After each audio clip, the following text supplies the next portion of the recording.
Praise the lord. దేవునికి మహిమ కలుగును గాక. ప్రియులారా, జీవమార్గపు టీవీ ఛానల్ ద్వారా దేవుని వాక్యాన్ని వింటున్నా ప్రియులారా, మీ అందరికీ యేసుక్రీస్తు నామములో వందనాలు తెలియచేస్తున్నాను.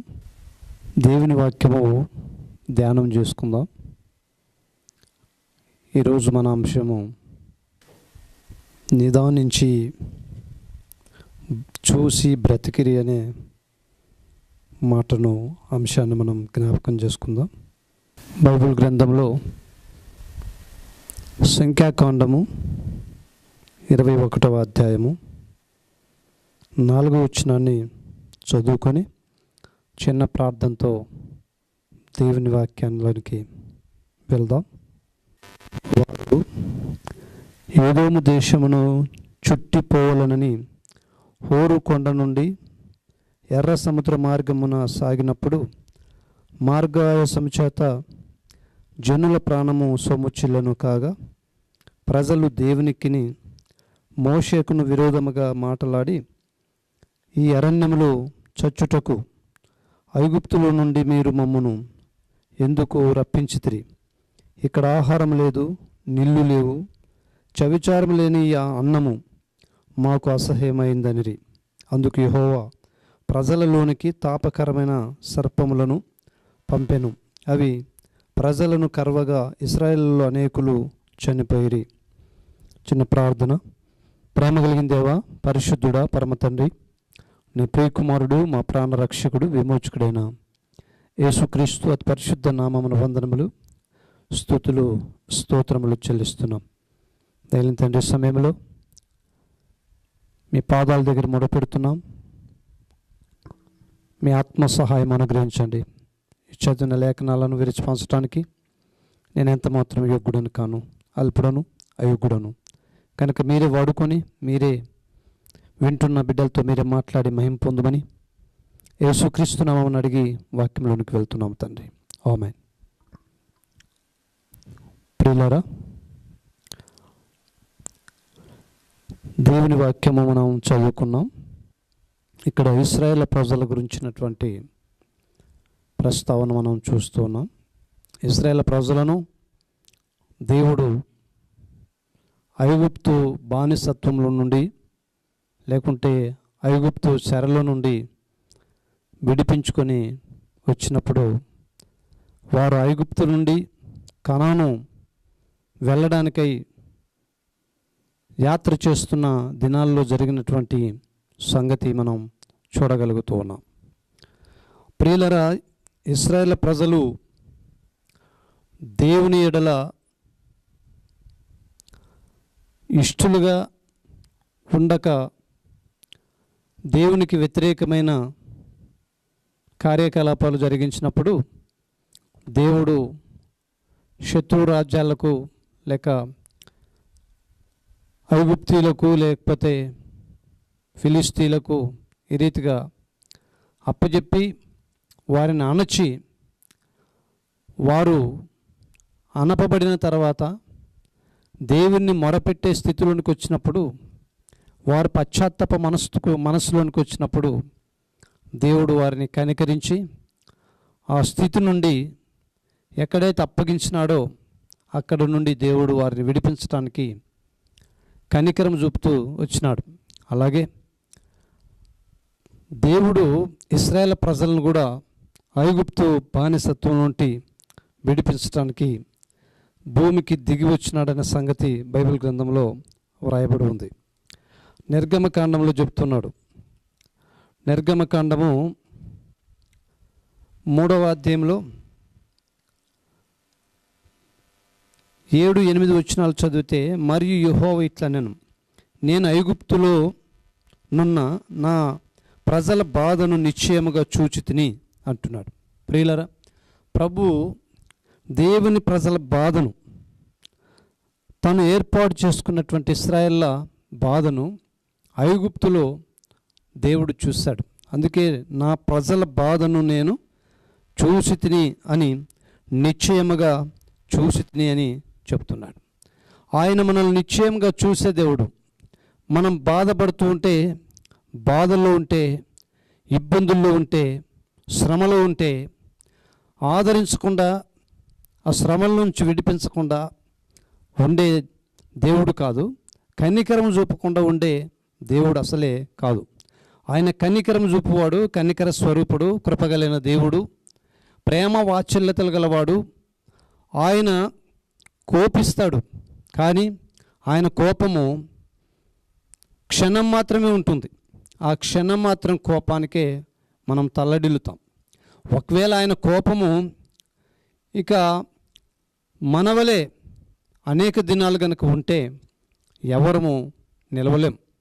అందుకు దేవుడు అనపబడిన వారు అనపబడుతున్నటువంటి స్థితిలో నుండి దేవునికి మొరపెట్టినప్పుడు, ప్రభువా మేము పాపం చేసినాము, దేవా మేము పాపం చేసినాము, మమ్మల్ని క్షమించు అని చెప్పినప్పుడు ఆయన కనికరం చూపి వారి యొక్క శ్రమను చూసి రక్షించడానికి సమర్థుడైనటువంటి దేవుడు. అలాగే ప్రభు దేవుడు ఇశ్రాయేలు ప్రజలను నిశ్చయంగా చూసి తిని అంటున్నాడు.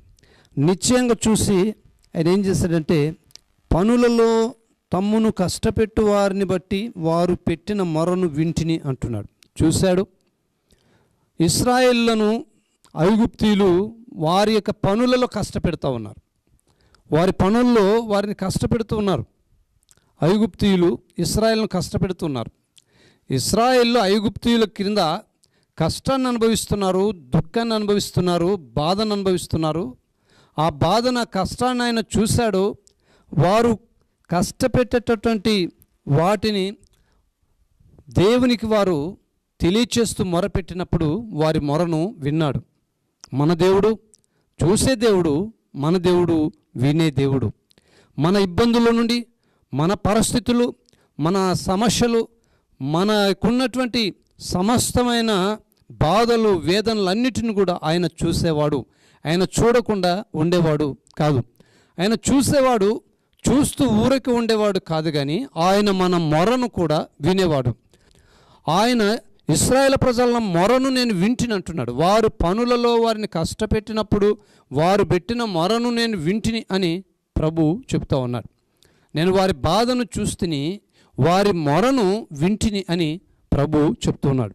ప్రియులరా, ఆ వారి బాధను విని వారి బాధను చూసి వారి మొరను విని, వారి దుఃఖము నాకు తెలిసే ఉన్నది కాబట్టి ఐగుప్తుల చేతుల నుండి నేను వారిని విడిపించుటకు ఆ దేశముల నుండి విశాలమైన మంచి దేశమునకు, అనగా కనానీయులకు, ఇత్తీలకు, అమోరీలకు, పెరిజీలకు, ఇవ్వీలకు, ఏబూసీలకు నివాస స్థానమైన పాలుతేనెలు ప్రవహించు దేశమునకు వారిని నడిపించుటకును దిగి వచ్చి ఉన్నాను అని చెప్తున్నాడు. వారిని విడిపించి వారు 7 జాతుల వారు ఉన్నటువంటి ఆ కనాను దేశానికి, పాలు తేనెలు ప్రవహించు దేశానికి వారిని నడిపించడానికి నేను దిగి వస్తేని చెబుతున్నాడు. ఆయన ఇశ్రాయేలు ప్రజలను ఐగుప్తు బానిసత్వం నుంచి విడుదల చేసి, ఐగుప్తు బానిసత్వం నుంచి విడిపించి, అక్కడ నుండి కనానుకు తీసుకెళ్ళి, కనానులో పాలు తేనెలు ప్రవహించు దేశాన్ని వారికి అప్పగించడానికి ఇష్టపడి కనాను దేశానికి నడిపించడానికి ఆయన దిగి వచ్చినాడు. దిగి వచ్చి మోషేను నాయకుడిగా ఇశ్రాయేలు ప్రజలకు పంపించినాడు. ఇశ్రాయేలు ప్రజలకు ఐగుప్తులో నుండి కనానుకు చేర్చడానికి, కనానుకు తీసుకెళ్ళడానికి మోషేను దేవుడు వారి దగ్గరికి పంపించినాడు. వారి దగ్గరికి దేవుడు మోషేను పంపించినప్పుడు అక్కడ అద్భుతాలు చేయబడ్డాయి. ఆ అద్భుతాలు ఎందుకు చేయబడ్డాయంటే, ఫరో అనేవాడు రాజు ఇశ్రాయేలు ప్రజలను పోనీయనొల్లనప్పుడు 10 అద్భుతాలు దేవుడు చేశాడు. 10 అద్భుతాల్లో చివరి అద్భుతం ఏంటంటే, తొలుసూరు కుమారులు చనిపోయేటట్లు, ఐగుప్తీయుల తొలుసూరు కుమారులు మాత్రమే చనిపోయేటట్లు చేశాడు దేవుడు. కానీ ఇశ్రాయేలు ప్రజల ఇండ్లలో ఏ ఒక్క తొలుసూరు బిడ్డ చనిపోలేదు. ఎందుకు? కారణం ఏంటంటే, ఐగుప్తీయులు ఇండ్ల మీద రక్తం లేదు, ఇశ్రాయేల్ ఇండ్ల మీద రక్తం ఉంది. దేవుడు చెప్పాడు వాళ్ళకు, మీరు బలి అర్పించండి, ఆ బలి రక్తాన్ని తీసి మీ ఇండ్ల ద్వారబంధముల మీద, మీ ఇడుపుల మీద, మీ గోడల మీద ఆ రక్తాన్ని వ్రాయండి అని చెప్పాడు. గుర్తుగా ఉంచండి అని చెప్పినప్పుడు వారు ఆ రీతిగా ఆ రక్తాన్ని గుర్తుగా ఉంచినారు.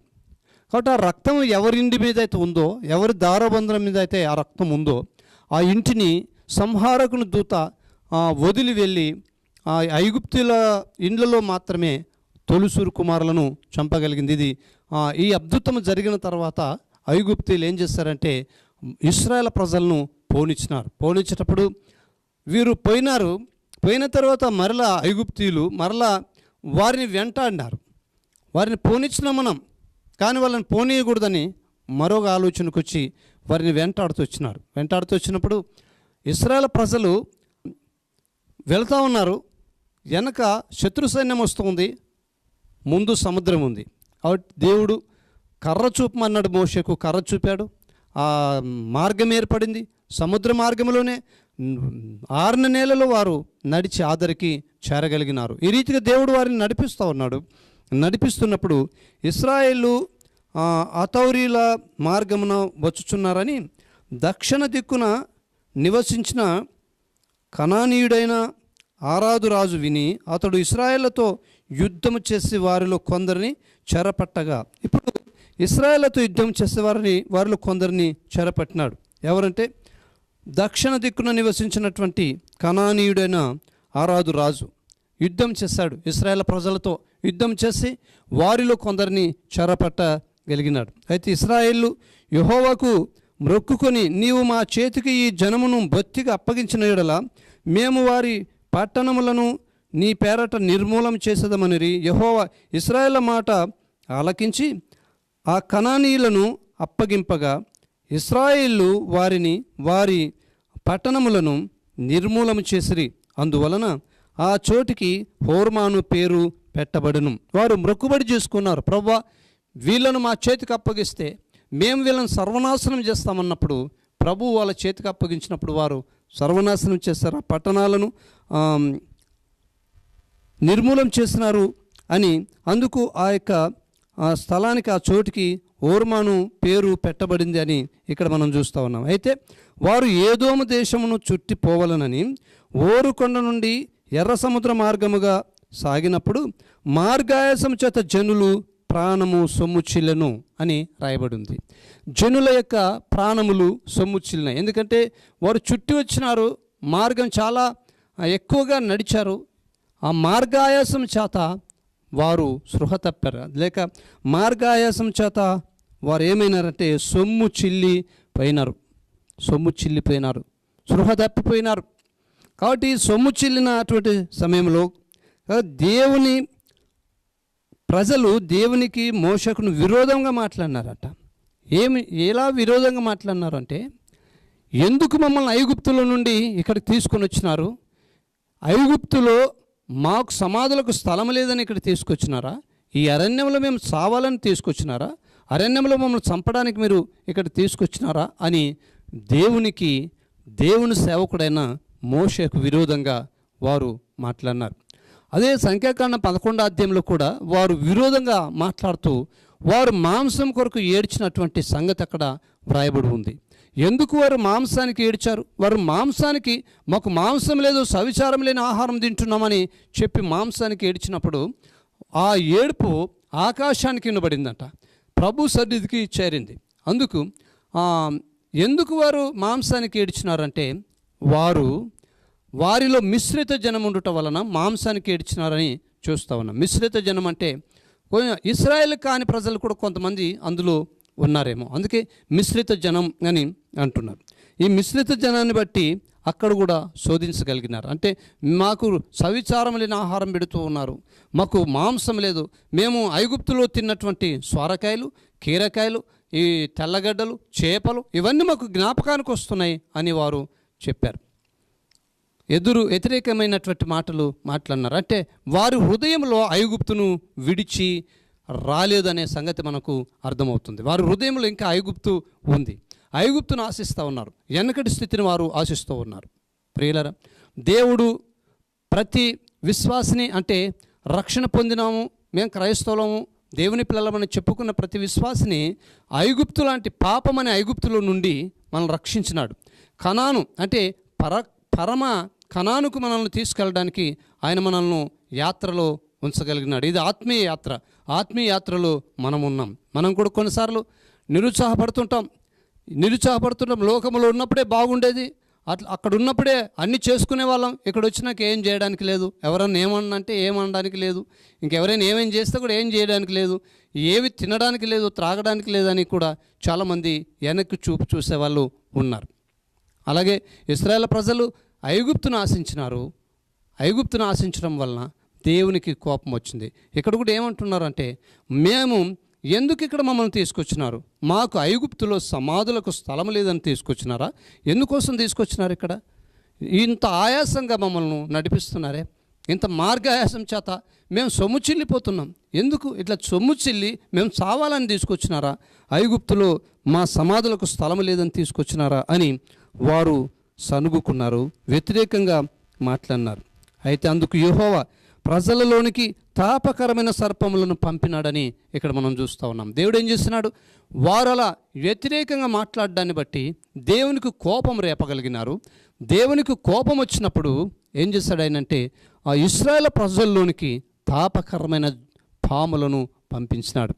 ప్రియులారా, దేవుని వాక్యంలో మీరు దేవుని మాటకు లోబడకపోతే, దేవుని వాక్యాన్ని అనుసరించకపోతే, ఆజ్ఞలను కట్టడాలను మీరినట్టయితే మీకు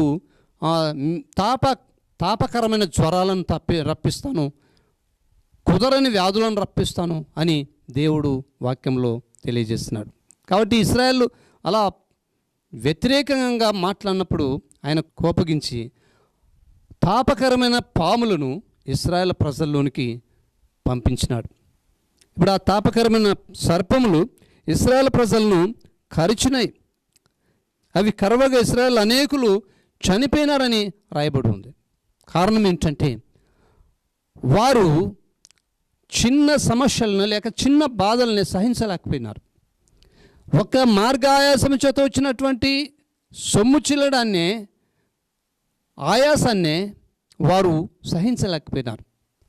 ప్రాణం మీదకి తెచ్చుకున్నారు. తాపకరమైన పాములు వచ్చినాయి. ఎవరినైతే తాపకరమైన పాములు కరిచాయో వారు ఏమైనారంటే అనేకులు వారిలో చనిపోయినారు అని రాయబడి ఉంది. తాపకరమైన పాములు కరిచినప్పుడు అనేకులు చనిపోయినారు. కాబట్టి ప్రజలు మోషే యొద్దకు వచ్చి, మేము యెహోవాకును నీకును విరోధముగా మాట్లాడి పాపము చేస్తుమి, యెహోవా మా మధ్య నుండి ఈ సర్పములను తొలగించినట్లు ఆయనను వేడుకొనుమనిరి. ఇప్పుడు ఇశ్రాయేలు ప్రజలు ఏం చేస్తున్నారంటే, ఆ సర్పములు కరిచిన వారు చనిపోవడాన్ని చూసి ఇశ్రాయేలు ప్రజలు మోషే దగ్గరకు వచ్చి, మేము పాపం చేసినాం, మా పాపములను క్షమించమని దేవుణ్ణి వేడుకొనమని మోషేకి చెప్తూ ఉన్నారు. ప్రియులారా, వాళ్ళకు దేవునికి మా పాపములను క్షమించమని చెప్పడానికి కూడా హక్కును కోల్పోయినటువంటి స్థితి మనకి ఇక్కడ కనబడుతూ ఉంది. యోగ్యత లేని స్థితి మనకు ఇక్కడ కనబడుతూ ఉంది. యోగ్యత లేని స్థితి, చెప్పుకోవడానికి కూడా యోగ్యత లేని స్థితి. కొన్నిసార్లు విశ్వాసాలైన మనం తప్పిదాలు చేయటం వలన చెప్పుకోవడానికి కూడా యోగ్యత లేని స్థితిని కలిగి ఉంటాం. అట్టి స్థితిని మనం కలిగి ఉండకూడదని దేవుని వాక్యం సెలవిస్తూ ఉంది. వారు కూడా అట్టి స్థితిని కలిగి ఉన్నారు. మోషేకి చెప్తున్నారు, మా కొరకు ప్రార్థన చేయి, మా కొరకు మేము పాపం చేసినాం, మా పాపములు పరిహరించమని, మా పాపములు క్షమించమని దేవునికి మొరపెట్టని మోషేకి చెప్తున్నారు. ఈ రోజుల్లో చాలామంది కూడా విశ్వాసాలు అనబడిన వారు కొంచెం ఏదైనా బలహీనపడిన వారు అంటారు, బలహీనపడినాను సార్, నేను బలహీనపడినాను, బ్రదర్ నేను బలహీనపడినాను, దయచేసి నా కోసం దేవునికి ప్రార్థన చేయి అంటుంటారు. ప్రియులారా, దేవునికి బ్రదరు లేక సేవకుడు ప్రార్థన చేసేదే కాదు, సేవకుడు ప్రార్థన చేయకుండా మానడు, కానీ ప్రార్థన చేస్తూనే ఉంటాడు సేవకుడు. కానీ నీ వంతుకు నువ్వు దేవునికి ప్రార్థన చేస్తూ ఉండాలి. నీ వంతుకు నువ్వు దేవుని దగ్గర పశ్చాత్తాపపడే మనస్సు కలిగి ఉండాలి. వారు పశ్చాత్తాపపడే మనస్సులోనికి వచ్చినారు, కానీ దేవుని దగ్గర కాకుండా మోషే దగ్గర చెప్పుకుంటున్నారు, మేము పాపం చేస్తున్నాం, మమ్మల్ని క్షమించమని దేవుణ్ణి వేడుకో అని చెప్పినప్పుడు దేవుడు అన్నాడు మోషేతో, మోషే నువ్వు 8వ వచనంలో, మోషే ప్రజల కొరకు ప్రార్థన చేయగా యెహోవా నీవు తాపకరమైన సర్పం వంటి ప్రతిమను చేయించి స్తంభం మీద పెట్టుము, అప్పుడు కర్వబడిన ప్రతి వాడును దాని వైపు చూసి బ్రతుకునని మోషేకు సెలవిచ్చెను. ప్రభు చెప్తున్నాడు, మోషే ప్రార్థన చేసినప్పుడు, ఇశ్రాయేల్ ప్రజల కొరకు వారిని మన్నించమని ప్రార్థన చేసినప్పుడు ప్రభు అంటున్నాడు, నువ్వు ఆ తాపకరమైన సర్పం లాంటి ఒక ఇత్తడి సర్పమును చెయ్యి, ఆ సర్పమును ఎత్తి పట్టుకో. ఎవరైతే ఈ తాపకరమైన సర్పములు కరిచిన వారు ఈ ఇత్తడి సర్పం వైపు ఎవరైతే చూస్తారో, నిదానించి ఎవరైతే చూస్తారో వారు బ్రతుకుతారు అని చెప్పాడు. అయితే మోషే అలాగే సర్పాన్ని తయారు చేశాడు. సర్పమును ఎత్తి పట్టుకున్నాడు. సర్పమును ఎత్తి పట్టుకున్నప్పుడు ఎవరైతే ఆ సర్పం వైపు చూసినారో వారు బ్రతికినారు అని మనం చూడగలుగుతున్నాం. చూడండి, దేవుని వాక్యంలో 9వ వచనం, కాబట్టి మోషే ఇత్తడి సర్పం ఒకటి చేయించి స్తంభం మీద దానిని పెట్టెను. అప్పుడు సర్పము కాటు తినిన ప్రతివాడు ఆ ఇత్తడి సర్పమును నిదానించి చూచినందున బ్రతికెను. చూడండి, సర్పము కాటు తిన్న ప్రతివాడు ఇత్తడి సర్పాన్ని నిదానించి చూసినందున బ్రతికినారు. ఇత్తడి సర్పాన్ని నిదానించి చూసినందున బ్రతికినారు, ఓపికతో చూసినందున బ్రతికినారు. కనుక ప్రభు అంటున్నాడు, నేనే దేవుడను, మరి ఏ దేవుడు లేడు, నా వైపు చూసి రక్షణ పొందండి అని చెబుతున్నాడు. రక్షణ ఎవరి వలన వస్తుందంటే దేవుడు వలన, అంటే యేసుక్రీస్తు వలన మాత్రమే మనకు రక్షణ కలుగుతుంది. యేసుక్రీస్తు వలన మాత్రమే మనకు పాపక్షమాపణ కలుగుతుంది. యేసుక్రీస్తు నామములోనే మనకు నిత్య జీవము లభిస్తూ ఉంది. కనుక ఇక్కడ వారు వ్యతిరేకంగా మాట్లాడినందువలన, వారు విరోధంగా మాట్లాడినందువలన, పాపకరమైన సర్పములు కరవడం వలన చనిపోయినారు. దాన్ని బట్టి వారు మరి పశ్చాత్తాపడినప్పుడు ఇత్తడి సర్పాన్ని తెచ్చినప్పుడు ఆ ఇత్తడి సర్పాన్ని నిదానించి చూసిన వారు బ్రతకగలిగినారు. ప్రియులారా, ఇక్కడ ఈ ఇత్తడి సర్పాన్ని మనం ఒకసారి ఆలోచించేస్తే, ఈ ఇత్తడి సర్పము ఏదో తెలుసా? నీ కొరకు నా కొరకు 2020 సంవత్సరాల కిందట సిలువ మీదకి ఎత్తబడినటువంటి క్రీస్తు ప్రభు, మన ప్రభు యేసుక్రీస్తు, నీ కొరకు నా కొరకు సిలువ మీద ఎత్తబడినటువంటి ప్రభు, ఆయనే ఈ సర్పానికి సాదృశ్యం. ఈ సర్పము ఆయనకు సాదృశ్యం. కనుక మనం ఒకసారి యోహాను సువార్తలో చదువుకుందాం. యోహాను సువార్త 3వ అధ్యాయము చదువుదాం. దేవుని వాక్యములో నుండి యోహాను సువార్త 3వ అధ్యాయము 15వ వచనం చదువుదాం. అరణ్యంలో మోషే సర్పమును ఎలాగూ ఎత్తును, అలాగే విశ్వసించువాడును నశింపక ఆయన ద్వారా నిత్య జీవం మనుష్య కుమారుడు ఎత్తబడవలెను. వినండి, అరణ్యములో సర్పములు కరిచిన వారు బ్రతుకుట కొరకు మోషే ఇత్తడి సర్పమును ఎలాగూ ఎత్తునో, అలాగే విశ్వసించిన ప్రతి వాడు నిత్యజీవం పొందినట్లు, రక్షణ పొందినట్లు ఆయన ఎత్తబడవలెను అని రాయబడ్డది. ఎవరు ఎత్తబడాలంటే మన ప్రభువైన యేసుక్రీస్తు ఎత్తబడాలి. అందుకే ఆయన శిలువ మీదకి ఎత్తబడి మన కొరకు తన ప్రాణమును క్రయధనముగా దానము చేశాడు. ఆయన ప్రాణాన్ని క్రయధనంగా మన కొరకు అర్పణము చేశాడు. కాబట్టి ఎవరైతే యేసుక్రీస్తు వైపు చూస్తామో రక్షణ పొందుతాం. 2వ లైన్లో, ప్రతివాడు నశింపక ఆయన ద్వారా నిత్య జీవం పొందినట్లు మనుష్య కుమారుడు ఎత్తబడవలెను. నిత్య జీవం పొందినట్లు మనుష్య కుమారుడు ఎత్తబడవాలి. అంటే విశ్వసించు ప్రతివాడు నశింపక యేసుక్రీస్తును విశ్వసించు ప్రతివాడు నశించడు. యేసుక్రీస్తునందు విశ్వాసం ఉంచి ప్రతివాడు నశించడు. యేసుక్రీస్తునందు విశ్వాసం ఉంచి ప్రతివాడు నశించక ఏం పొందుతాడంటే నిత్య జీవము పొందుతాడు. ఆ తాపకరమైన సర్పములు కరిచిన వారు నశించకుండా ఎక్కడ చూసి బ్రతికినారు, జీవం పొందినారు అంటే ఇత్తడి సర్పం వైపు చూసి జీవం పొందినారు. ఆ ఇత్తడి సర్పము ఇక్కడ ఎత్తబడుతున్నటువంటి సిలువ వేయబడినటువంటి క్రీస్తుకు సాదృశ్యంగా మనం చూడగలుగుతున్నాం. అందుకే ఎవరైతే యేసుక్రీస్తు వైపు నిదానించి చూస్తారో, ఎవరైతే యేసుక్రీస్తును ఓపికతో నిరీక్షణ కలిగి ఉంటారో వారు రక్షణ పొందుతారు, వారు పాపక్షమాపణ పొందుతారు, వారి పరిశుద్ధులుగా నీతిమంతులుగా తీర్చబడతారు. యేసుక్రీస్తు వైపు చూసిన వారు. ఎందుకంటే ఆయన నీ కొరకు నా కొరకు ఈ లోకానికి మనిషి కుమారుడుగా ఎత్తబడ్డ కొరకే రావడం జరిగింది. ఆయనను చూసి రక్షణ పొందుట కొరకే, ఆయన ద్వారానే రక్షణ గనుక ఆయన మన కొరకు మరణించడానికి ఇష్టపడి ఈ లోకానికి దిగి వచ్చినాడు. అందుకే దేవుడు లోకం ఎంతో ప్రేమించనని మనం చూస్తూ ఉన్నాం. దేవుడు లోకాన్ని ఎంతో ప్రేమించి ఆయన ప్రేమను వెల్లడి చేశాడు. ఆయన ప్రేమను వెల్లడి చేశాడు. ఎలాగంటే మనము పాపులమై ఉండగానే ఆయన మన కొరకు చనిపోయినాడు. మనము అనీతిమంతులమైన మన కొరకు నీతిమంతుడే అయిన ఆయన చనిపోయినాడు కనుక ఆయన వైపు నిదానించి చూసిన వారే రక్షణ పొందుతారు. యేసు వైపు ఎవరైతే చూస్తారో వారే పాపక్షమాపణ పొందుతారు. యేసు వైపు ఎవరైతే చూస్తారో వారే పరిశుద్ధులుగా మార్చబడతారు. యేసు వైపు ఎవరైతే చూస్తారో వారే నీతిమంతులుగా తీర్చబడతారు. వారే పరలోకానికి హక్కుదారులు అవుతారు. కాబట్టి ప్రియా సోదరి సోదరుడా, వింటున్న నీవు ఇశ్రాయేలు వ్యతిరేకంగా మాట్లాడినటువంటి ఇశ్రాయేలు, వ్యతిరేకంగా పాపం చేసినటువంటి ఇశ్రాయేలు పశ్చాత్తాపంలోనికి వచ్చినప్పుడు ఆ సర్పములు కరిచిన వారు ఈ ఇత్తడి సర్పం వైపు నిదానించి చూచి బ్రతికినట్లు నువ్వు నేను కూడా పాపం అనేటటువంటి లోకములో, ఈ లోకంలో, ఈ పాపమనే ఐగుప్తులో ఈ తాపకరమైన పాపాలు ఎన్నో మనల్ని కరుస్తూ ఉన్నాయి. అవి కరిచిన మనము క్రీస్తును చూస్తే బ్రతుకుతాం. క్రీస్తునందే పాపక్షమాపణ, క్రీస్తునందే పరిశుద్ధత. కనుక క్రీస్తుని నమ్మ, యేసుక్రీస్తు నమ్ము. యేసుక్రీస్తు నమ్మటం వల్లనే విశ్వాసం, యేసుక్రీస్తునందు విశ్వాసం ఉంచడం వల్లనే నీకు రక్షణ. అందుకే ఎఫెసు పత్రికలో రాయబడి ఉంది, విశ్వాసము ద్వారా కృపచేత మీరు రక్షణ పొందుతిరి, ఇది దేవుని వరమని చెబుతా ఉన్నాడు. కాబట్టి యేసుక్రీస్తు ద్వారానే కృపచేతనే మనం రక్షణ పొందాలి. మనం రక్షణ పొందాలంటే ఆయన యందు విశ్వాసం ఉంచాలి, ఆయన వైపు చూడాలి. యేసుక్రీస్తును చూసి ఆయన యందు విశ్వాసం ఉంచాలి. ఆయన మన బాధలను చూసి మన యొక్క మొరను విని ఆయన మనల్ని రక్షించడానికి ఈ లోకానికి మనుష్యుడిగా దిగి వచ్చినాడు. నేను వాళ్ళని రక్షించుటకు, వాళ్ళని విడిపించడానికి దిగి వచ్చుతునని ఏ దేవుడైతే మోషేతో చెప్పాడో ఆ దేవుడు ఎవరో తెలుసా? యెహోవా.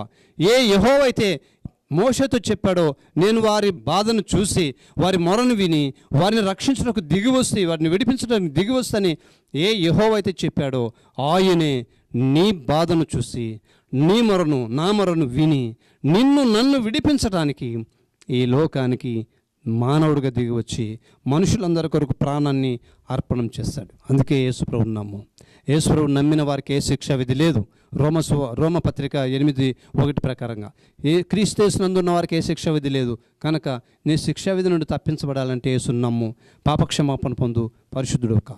ఒకవేళ యేసుప్రభువు నమ్ముకొని బ్రతుకుతూ ఉంటే నువ్వు ఇంకా నీతిని పెంపొందించుకొని, పరిశుద్ధతను పెంపొందించుకొని ముందుకు వెళ్ళవలసిందిగా దేవుని పేరట నేను మనవి చేస్తూ వాక్యాన్ని ముగిస్తున్నాను. దేవుడి కృప మీ అందరికీ అనుగ్రహించును గాక.